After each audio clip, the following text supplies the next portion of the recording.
That's a lot of years. It's literally twice D'Angelo's age. So D'Angelo, we have a lot of questions from people that from all ranges of basketball, some off-the-court stuff, and you know the drill because you did this last year. First of all, how was practice today? We appreciate you taking the time. Oh, it was competitive. We got after it, so it was fun. Practice, all right, good.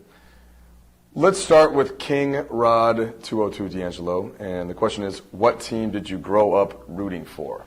You're from Louisville, of course. Yeah, we didn't have any pro teams there, so I wasn't a diehard fan of any team specifically. I just was really a fan of players. So. Yeah, I wonder how that does work. So you watch, so when you're growing up in the 90s, basically, so, Kobe is there with the Lakers, but did you get the previous generation of players too, like on tape or looking at old games, whether it was Jordan or Magic or Bird, or did you kind of start with the... I watched a lot of Iverson and Jordan. My coach was a basketball junkie, my AAU coach growing up, and he had a lot of tapes just laid around his house. So when we were like on road trips or something, we stayed at his house before we got on the road. We just dig in his film and just watch stuff like that. So. Was buying jerseys for players a big thing at your school? No. I think I had a few jerseys growing up though. I was never like going out to get them, but my dad would like surprise us with it and stuff like that. You remember what your first jersey was? I think it was an Iverson jersey. Okay. Yeah. Right. Yeah. All right. I don't know, when you're in your free time, I'm not sure how much time you spend watching TV shows, movies, but everybody always wants to know about that. So do you have a current list of shows and/or movies that you're watching? Yeah. On the plane, we get a lot of time to watch shows and stuff like that. I just finished Ray Donovan and Power. Power, I really enjoyed Power. That was cool. Ray Donovan was nice too. So I've been trying to finish Breaking Bad, but it's so hard. That season's long. And You guys stick with it. Yeah, It'll be worth your while. It's just so much time going into it. Which season are you on right now? Walking Dead, 4. Okay. Yeah, that or Walking Dead. I just finished Westworld. I don't know if a lot of people are familiar with that. Yeah, I watched that. Yeah, It's pretty good. Westworld, yeah. Interesting ending. Yeah. And I just started the Americans. Okay. All right. I like that show too. That's good. All right. You're on some good TV shows. We like this. All right. Do you like playing this is from Wavy Swag 507. What do you like playing better, point guard or shooting guard, D'Angelo Russell? I don't mind. Point guard is a very tough position. It's an opportunity to make your other players around you better when you're playing the point guard, if that's attacking or if that's just passing. But being the shoot guard is an easier position as far as you got one way, and that's attack. And make plays. So I don't really. It doesn't really matter to me. Definitely different roles, though. But you see, so the NBA has changed to some extent along these lines, though. Because if you think about point guards in the 80s and the 90s, today some of the point guards are Steph Curry and Damian Lillard and Russell Westbrook who all take a lot of shots and are scorers. Then you have, in terms of a pure point guard, I suppose Ricky Rubio, in terms of one that just the sort of pass first, or Chris Paul kind of blends but would still probably be a pass first guy. So when you're growing up in the game playing basketball, did you get put in one position or the other, or do you just shoot a lot as a point guard? Do you pass a lot as a shooting guard? How did all that sort of itself out? I remember growing up, for me, I was never the point guard. I always played shooting guard. Just was I was more comfortable playing shooting guard. And I remember my dad, he used to always send me off to other teams to play with, so I could be the only ball handling guard to just dribble against pressure and stuff like that. Mm-hmm. And I never wanted to. I was never I would always give the ball to the point guard when it was time to break the press and stuff like that. And my dad was like, "You can't be like that." And then a few coaches told him if I wanted to be a pro, I'd have to be a point guard because I wasn't super tall growing up and stuff like that. So that's when I started trying to develop point guard skills. And I would say my first year playing point guard was senior year of high school.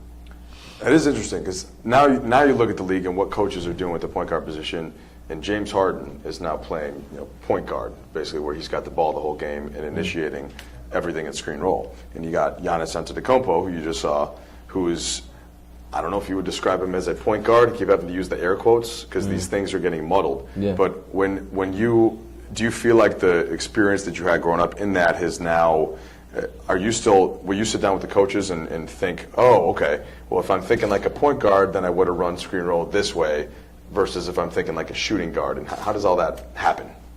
I would just say that the initiation of the offense. If you're bringing the ball up, you're starting offense, If that's the center bringing the ball up, well, the biggest guy on the floor, or if that's the smallest guy on the floor, it doesn't really matter. But if you're bringing the ball up, you're in the position to make the offense. And growing up, the guys that made the offense and called the offense were the point guards. But like you said, in this day and age, it doesn't really matter. It's more of a basketball player. You got to have 5 basketball players on the court that can rebound and bring the ball up and run the offense. Then what happens when Luke Walton wants you to run a set or run something, right? Versus if you're coming down and you just want to call out a screen roll because you see a matchup and you want to try to get the ball somewhere. What's that balance like? What's the dynamic like? What are Luke and Jesse Mermes and the rest of the coaches telling you? They made it easier for me as far as when to have screening rolls and when to run a play. The game's going by so fast, so when we're rebounding and getting stops and just pushing, it's automatic ball screen. It's not a call or whisper to the big, comes at a ball screen. It's automatic. We practice it, we preach it, we watch film on it. It's automatic. So if we're slowing the game down and the pace of the game is slower, then that's where you can call plays and stuff like that. But then sometimes I get in the habit of trying to run plays instead of just coming off the ball screen, which is more effective at the time. Gotcha. All right, Fly Like Bryant would like to know, what's been the hardest part of transitioning from college ball over to the NBA? You, of course, played 1 year at Ohio State, averaged about 25-5, had some success there. I remember asking you this question last year, so I'm curious now if having another year in the NBA under your wing, if that answer has changed at all. College is slow. Picking up the pace of the NBA game is completely different, and then a lot of the guys that have the experience, playing against experience is a key at the same time too, playing against guys that have been in this league for a long time that are, I would say, study the game for a while now, and then you come into the league just this raw talent that has no idea of study and preparation of what it takes to be at their caliber. It's tough. So I would just say the pace and the experience. D'Angelo, a lot of people have asked about just sort of your progress, and this year you've seen some games, even starting in the game in Denver and going to Boston, where you're basically averaging 20 points, 9 assists, 7 rebounds, and then you have a couple of games, Detroit and New York, where your assist numbers were still there, but you weren't as aggressive.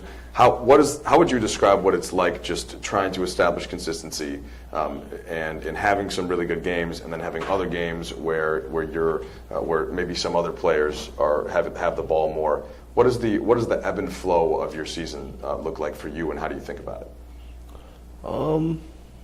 It's been a lot of I would say a lot of adversity set into this year as far as who you're playing with and who you're not playing with. Mm-hmm. So we have a lot of I would say weird lineups that you're not used to out there. So it's where you got to figure out where you're going to get your shots, when you're going to attack, when you're going to get other guys involved and stuff like that. But when you're playing with new guys, it makes it harder. So I would say the last few games I've been playing with different lineups. So I've been trying to figure out how to keep it going, as far as being aggressive and keeping myself involved, but playing with other guys that I'm not as used to playing with too.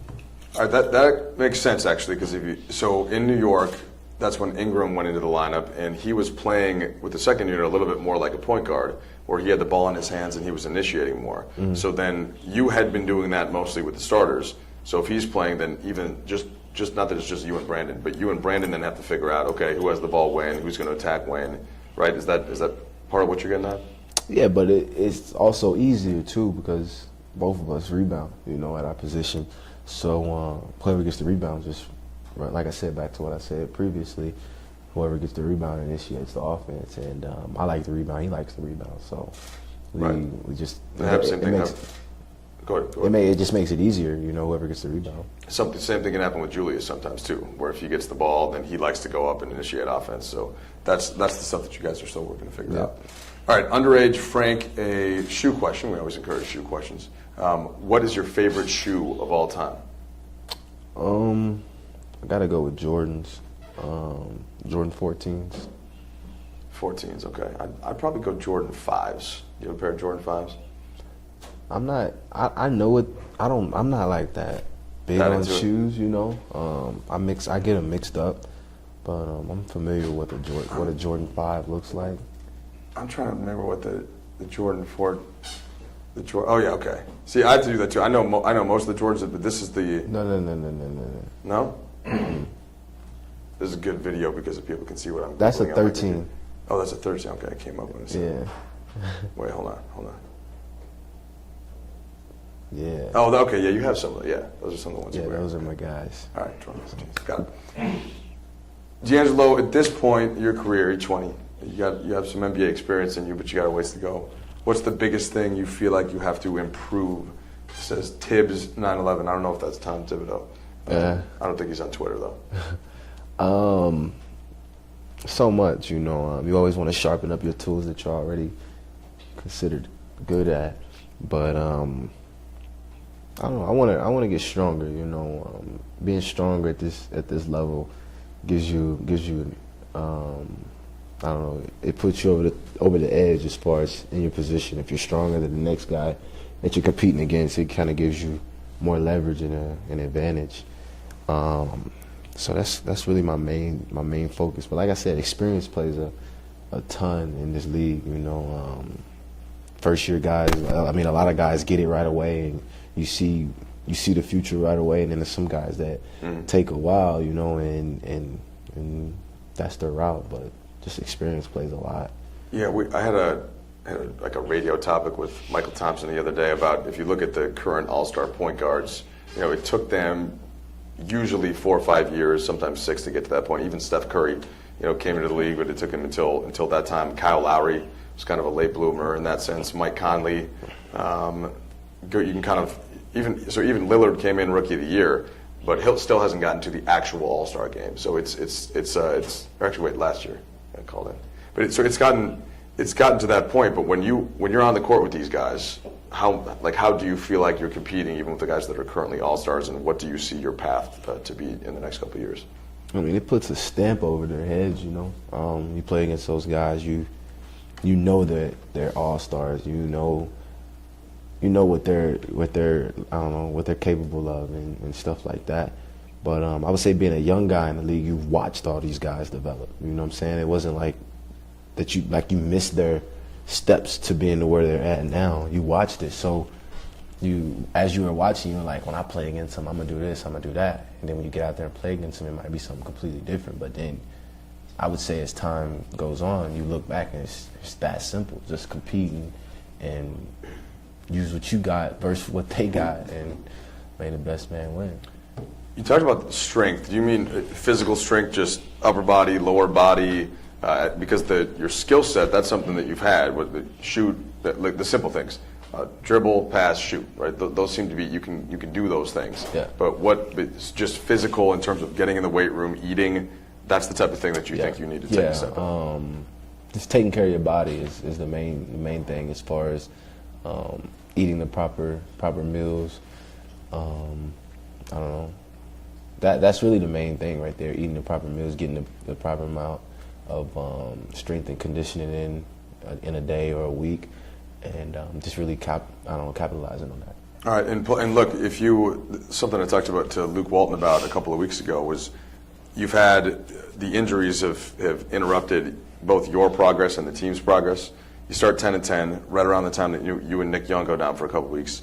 Then the team starts to get going in early January, and the knee flares up again. So how has that impacted you this season, and where do you feel like you're at right now with your body, with your knee, and as to what kind of issue it might be in the future, and how do you keep it under control?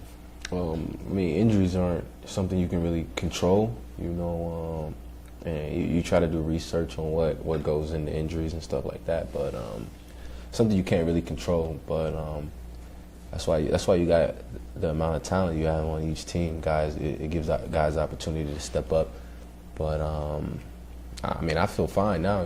After I got all that out the way, I feel good.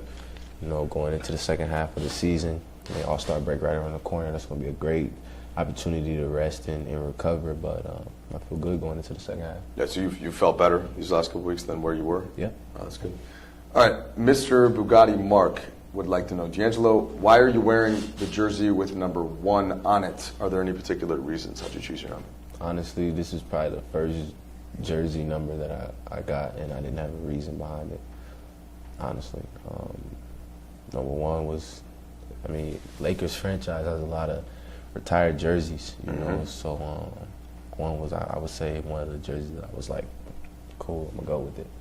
Was there one of the retired ones that you used to wear? No. Okay. But they had a lot, and I was just like, I don't know, I didn't have any favorite number or anything. So. Got you. Have you established this is from iLoading 2K, a favorite place to eat so far in LA in your couple years here? Yeah, Petro's, Manhattan Beach. I go there a lot. Petro's is food's great, so go there a lot. Former haunt of Sasha Vujicic. Actually, I think he's still there. You ever met Sasha? Yeah. Yeah, but I think you see him there? No. Okay. I heard though. I heard he goes there a lot. Okay. Ray Chin Chin, have you set up some time with Magic yet? And all right, so I think it was Luke that said that Magic got you on the phone. Yeah. And so what of that can you and do you want to share? What it was like talking to Magic? It wasn't. I feel like people were confusing it with him just, I don't know, just spreading knowledge with me right away. I feel like it was more of a, like opening the door, like I'm here, see you soon, can't wait to work with you type of thing. Not when you come off the pick and roll, you should look at this and do that. Mm-hmm. It worked for me. This is what you should do. It wasn't anything like that. So I think time will tell, how good that will be. Yeah, that's interesting because you think about it with Magic, and even as Luke said, he had yet to have the chance to really talk to Magic to figure out what his role is going to be. Yeah. But since he opened that pipeline, how much do you try to take advantage of it versus thinking, that you don't want to take his time? And I remember Kobe having these things when he was a rookie, saying, "Look, I don't care. If the guy tells me that he'll help me, he's calling, he's texting, like trying to find the knowledge all the time." So is there a balance there? And how do you think about trying to use, because it's not just Magic, a lot of the different resources that the Lakers have, like James Worthy and stuff to come around. Yeah, there are a lot of resources here, but at the same time, I feel like from my perspective, you're like I said, experience is really the key. I don't know what to ask, you know what I'm saying? I don't have a question to ask, you know what I'm saying? It's more like when I go out there and play, I get my own answer. If I did it this way, I watch film, I see next time I should do it that way. It's not that he could tell me, or somebody specifically could tell me, do it that way, do it this way. They can give me a different avenue in it, but I don't know how to ask them, like, hey, what would you do if you was doing this? Like, 'cause I find the answer myself, so I would say experience is really the main thing that gets a lot of guys over the hump, that has questions, especially to these guys that have the knowledge and the credibility to answer them.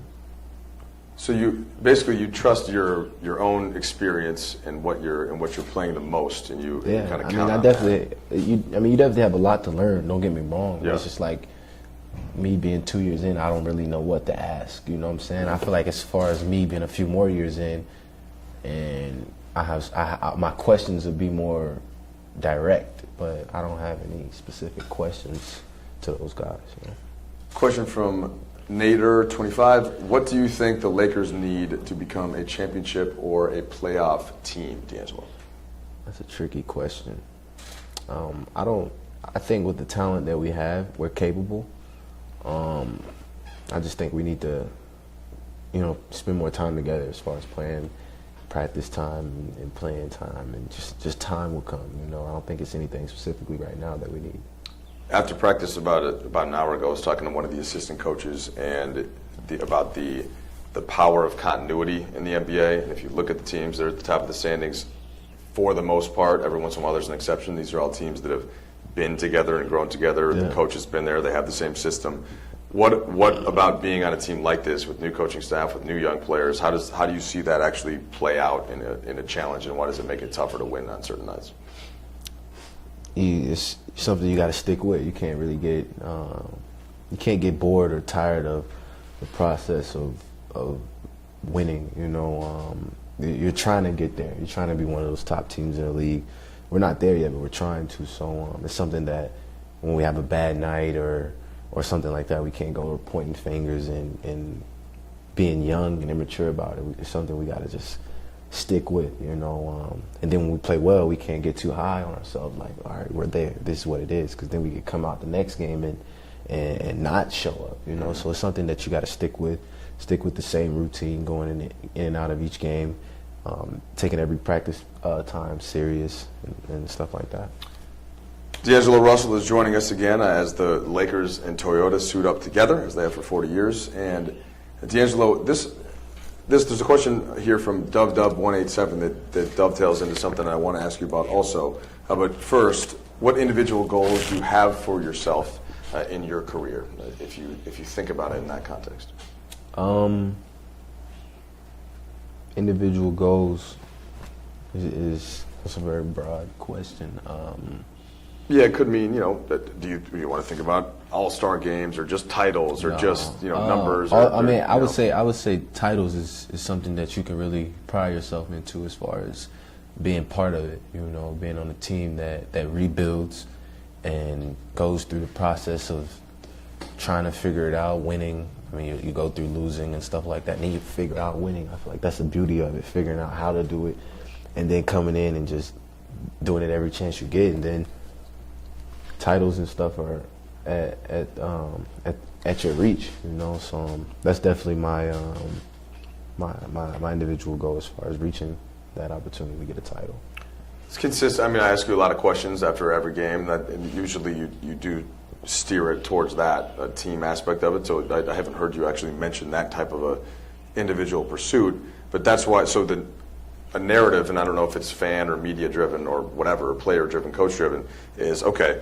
Does there need to be the one star that emerges out of this group? Is it going to be D'Angelo, Julius, Brandon? Who's going to be the guy that we think we can build around? Do you, from a player standpoint, do thoughts like that come up?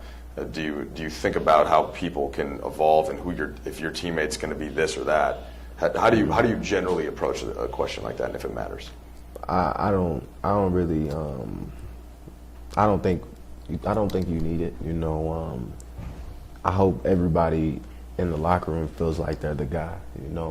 Obviously you got role players and guys that do this and do that, but whatever you're put in the position, whatever coach puts you in a position to do, be the best at it. So I feel like if he's putting you in a position to go get the rebound, be the guy. You're the guy to go get that rebound. If you're put in a position to take the last shot, be the guy.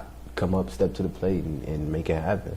So I don't feel like we're any other guys, younger guys, or guys that you just mentioned are in the position to say, oh yeah, I'm this guy. I'm going to be the face. I'm the this that. When you should just, I don't know, we should come together as a team and try to figure it out. And whatever happens. Don't go chase that, because then I feel like the main goal will be, I don't know, you lose focus of what the main goal is, trying to focus on that individual goal. How have the coaches focused you for this year as to what they want from you, and how do you reach that? I think they've done a great job. Some nights I take advantage of it, and some nights I don't. But I think they've done a great job of putting me in a position to make the best play, putting guys around me in a position to capitalize off me making the right play, and they're doing a heck of a job. And then, to follow up on that, how would you describe what that position is that they want you to be in? I mean, the ball's in your hands, so you got to make a lot of plays. Like you said, balancing out when to score and when to get guys going. But the offense is like I said, it's second nature of when to run a ball screen and when not, because we practice it every day. transition and stuff like that. So they just made it easier for me in that aspect. D'Angelo, Russell, a couple more questions with you before we get you out of here.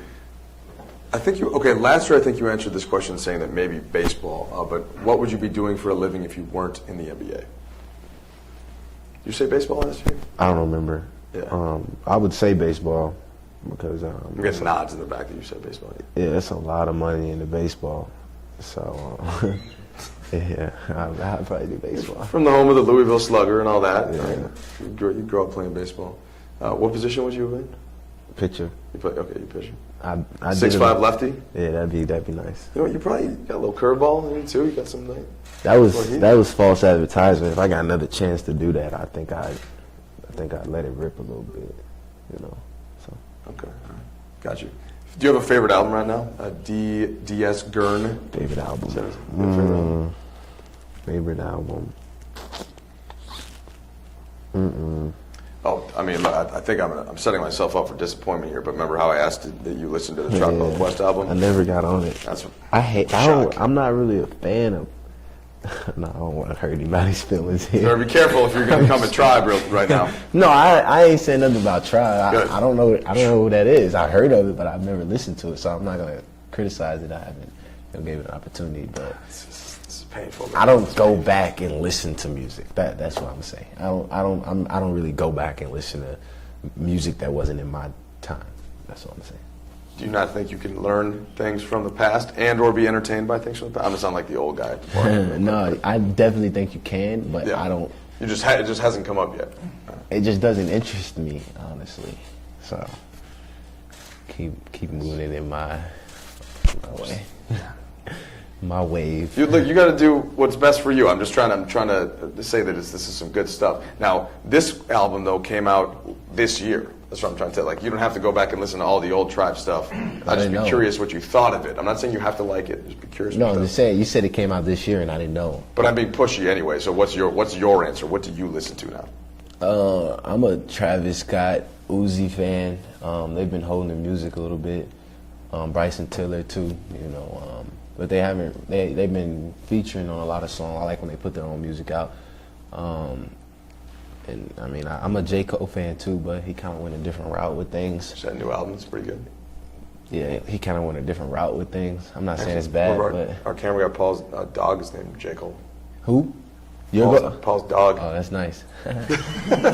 What you have dogs or just one dog? Two dogs. Yeah. What are their names? Max and Molly. And Great Dane? No, I have Bernese Mountain Dogs. Oh, Bernese Mountain Dogs. They're called Bernedoodles. They're mixed with poodles. Okay, how big are they? Not big. I don't know, probably like that. Okay, not that. How many pounds? One's probably like 30, 35. Okay, not that big. Yeah, the other one's a little bigger. But I swear there were photos or something of you with the Great Dane. No. Yeah, I got rid of my Great Dane. Oh, okay. Yeah. Sorry to hear about that. Sad story. Okay, sorry to hear about that. All right, what have we got time for? One, two more? Two more, all right. Ooh, all right, this is a good question. What's your all-time NBA starting five?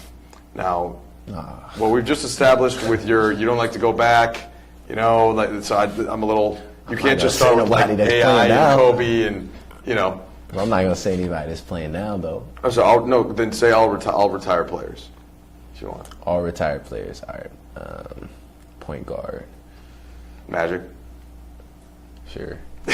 I'm trying to protect you. Yeah. I mean, you can't Magic, Kobe, Steve Nash when he was a Laker, James Worthy, and freaking Kareem. That's it. That's my team. If I gave you a non-Laker caveat, then so that I don't know any players that aren't Lakers. Okay, good. All right, got it.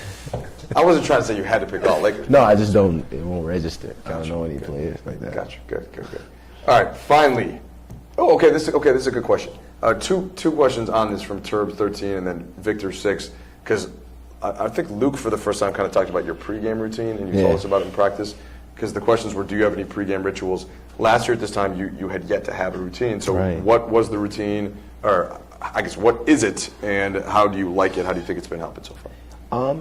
When you say pregame, it's not just pregame. It's every day. Yeah, the whole thing. Yeah, so it's more like, get shots up after practice. That was pretty much something I already did.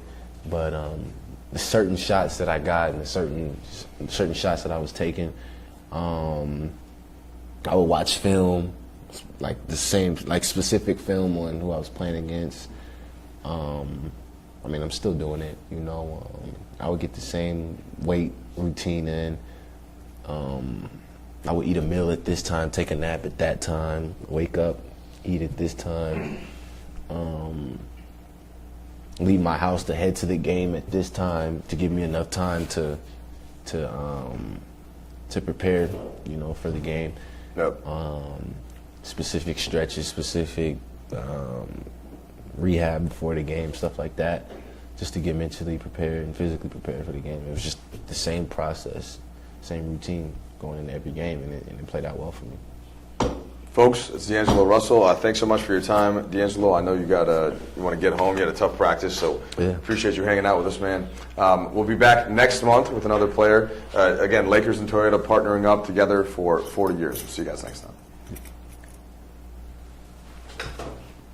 Thank you, sir. Yeah. 40 years.